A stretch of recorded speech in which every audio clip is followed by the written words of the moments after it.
bilang magpartner na hindi kami magkaedad, ganyan ang sitwasyon namin. Bago siya umalis, nag-uusap muna kami, mga bagay-bagay na dapat namin pag-usapan habang may oras pa at di pa siya nag-duty.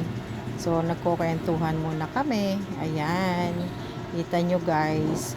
So, kaya yung edad na sinasabi ninyo ay wala naman yan. Hindi basihan yung edad natin kung ikaw ay mamahalin ng isang tao. Diba?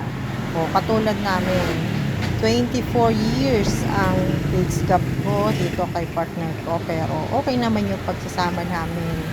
Hindi naman bibihira kami mag-away, pero yung pag-aaway namin is di na namin pinapatuloy ng kinabukasan, kaya lagi kaming sweet.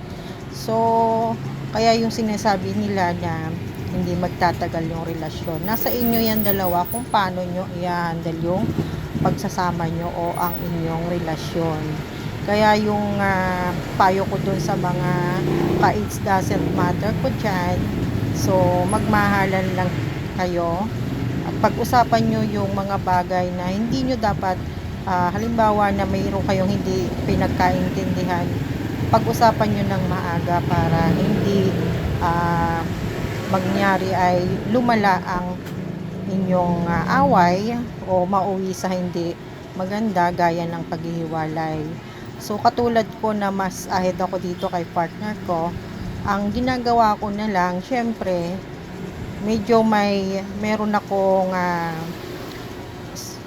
yung pasensya ba, marunong ako magpasensya at ganoon din naman siya.